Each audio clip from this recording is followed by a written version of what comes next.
Barnes here. Before we go into questions, Coach has one thing he would like to share. Let's give it up for Ben. He's back, huh? Appreciate it. Glad to have you back, man. Good to see you. Glad to have you back.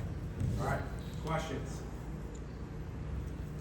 Coach, just these exhibitions haven't been around that long. Just how much do you like them? How much do you feel like you benefit from being able to have a game like this? Well, I love it, man. I think the players do. I think most coaches do, and I think most of us really would love to have more of them. We practice for a long time, the summer months and into the fall, and I just think they benefit all of us. Last weekend against Ohio State, obviously in a closed session, was great for both teams. We both came into it with an agenda, and we were able to get out of it what we wanted to. And obviously this different in front of a great crowd here at Food City Center, and certainly a great opponent and a young Duke team that's extremely well coached. But John always has done a great job since he's taken over that great program, and we're excited about it, and I'm sure we're excited to see somebody else too. You know who will start for you guys on Sunday? Not yet. I think after today's practice, we'll get closer to it. And it's right there. I mean, with this group, I could tell you there's probably 8 guys that we could consider, and a lot of it will be based on where we think some of the guys who have been out a little bit, where they are from an injury standpoint. They're all ready, but some of them aren't 100% yet, so we'll decide after today probably. How did this exhibition come about? Like, what were the conversations with Duke, and why was this a program you wanted to schedule? Well, again, we reach out to a lot of different. There's a lot of different ways that you think about doing these exhibitions. Obviously, you can have them both open to the public, and we thought we had a couple of different things. I mean, there's some things going on within our league. Where the league's talking about when we go down and play Alabama in football on a Friday night, we would scrimmage Alabama.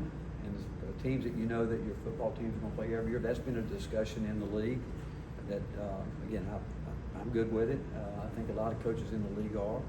But then if you don't do that, we thought we were going to have a scrimmage against Michigan, and that fell through right at the end. But, Greg Polinsky's in charge of our scheduling, and he does a great job. And just word gets out there that teams are looking for different programs to play, and him being on top of it. And then we got in a conversation with him, and we went back and forth maybe where it was going to be played, and ended up deciding to come here, and which obviously our fans are excited. I was told it sold out in 3 days, but sometimes those things just pop up for you. What's your reaction to seeing the news that Tony was taking the San Francisco job? Well, I love Tony. Going to really miss him, and he did one of the great building jobs. I mean, what he did here in a short time to turn this program around and take it to a national championship. And I know what he went through. I can think back to when I was somewhere in that age where I had the opportunity to go to a couple of different places, but never had the chance to make a jump from college to the professional league like he did, being the first coach. And it's unbelievable, and I'm sure the emotions that he went through were wide, very hard, because I know that he loved what he had built here and what he had going.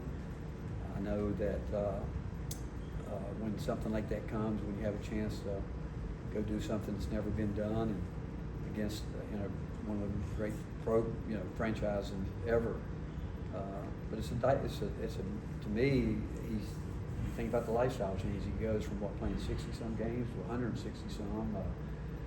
In a couple months, I guess, down in Florida before that gets started. Obviously, leaving here, going to California is all different. But I can assure you that when he met with his team and he left them, it was very emotional, and because it's when you change, it's tough. But you guys know how I feel. I always feel like God has a plan for all of us, and His plan that this is where Tony is right now. But I think we all look at what Tony did and you applaud it. It's incredible. But I can also tell you that all this stuff that goes around when people try to break it down and diagnose what went on here, so many people read into things that aren't there. I mean, the bottom line is he had a chance to leave the University of Tennessee and go to the San Francisco Giants. And it's not like he's going to another university. That'd be something that I think you could talk about. But the the fact is, I can tell you, from my position being here on this campus and the administration that we have here, from Randy Boyd to Donnie Plowman to Danny White, it's the best in the country. It's not even close. I've never seen people align like they are. And I do know this, Danny has given every one of us what we need to compete at the highest level, to give us a chance to play for the national championships in our sport. And if he hasn't done it, I can assure you he's trying to do it. And with that said, because I did hear that, you know, people jumped on Danny about it, I just know how hard he's worked to try to put us where we need to be. I do know this university, this program, and when you're in a position when you have to make decisions that affect people's wallet, when you talk about raising prices and this and that, I mean, he knows what's going on, and does he want to do it? I can only tell you that people that had seats, I feel them. I'm saying, you know, we signed a deal where, you know, I was supposed to be able to do this forever. I don't know if it was a past hand-me-down deal, grandfather deal, but all the people that were there, then I've had a lot of people come up to me and ask me about it. You know, what can I do? I can't do anything. And I know this, Danny would do anything he can, but with that said, if you walk down in the arena today and see what they've done underneath to provide the kind of amenities that he felt that people should get when they pay the money they pay, the upgrades and all that, I just know it's a tough job. I mean, it's a tough job. I've said before, I don't think anyone in the country on this campus has a harder job than Josh Heupel. You look at what he's doing right now. When you talk about rev share, all that we're going through, you know, we don't know. We're all trying to figure it out too. But I'm just glad that we do have the leadership here that's going to stay on top of it and give us a chance to compete at the highest level. Coach, what are you going to miss the most about having Tony around? Well, I loved his enthusiasm. I love him. I love him. He was around. I love the fact he'd come over here and wears the Kyle Ziegler jersey, and you know he the fan base, everyone fell in love with him because everyone loves a guy that comes in and goes about his business the way he did to build a championship team program, and I hope he does. I hope he wins the World Series. I do. I love to see him do that, obviously. But Tony is a baseball guy. I mean, I don't know there's a better sport in the world to get up and that you can do until you're forever old. To get out and hit fun going, all that stuff. You know, but he'll be missed because he made again, he came in here and did what he was hired to do and put himself in position at a professional franchise. Thought it was worth taking him as a first collegiate coach to ever do that. Coach, where's Ethan at after he's been here, I guess, not quite 2 months now? And is he getting better? You know, getting more and more settled in, understand what he needs to do. Just learning. I mean, again, you know, he hasn't had 20 practices yet, but he's not disappointed in any way. He's just continued to settle into what he needs to do. What are you most interested in learning about your team on Sunday night? Trust.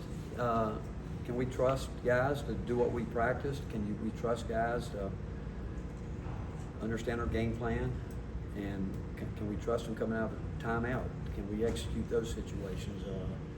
Can we, again, start developing some level of consistency? And hopefully we've improved from a week ago. We made a lot of mistakes in the Ohio State scrimmage that we worked on and corrected, and things that we shouldn't have made. But we'll see if we've improved from that game in terms of communication and just doing a better job with some details. How much better is Jacoby because of the path that he had to take to get here? Jacoby's a terrific player, obviously, and going to Belmont where he was extremely well coached. Maryland, really well coached. Going in from Belmont there to becoming an all Big Ten player, I think speaks volumes about him personally, his commitment, his work ethic. And since being here, he has given us more than we probably would expect. I mean, terrific teammate. Got to get more boisterous on the court, talking. We keep talking about that with him. But Felix, certainly probably have put in more reps than anybody from the start time that we started. And but he's He's versatile, and each day he keeps showing us a little bit more things that he can do that we have to continue to implement in what we're trying to get done. Couple more for Coach. Done? All right, thanks, Coach. Thank you. Appreciate it. When's your interview to become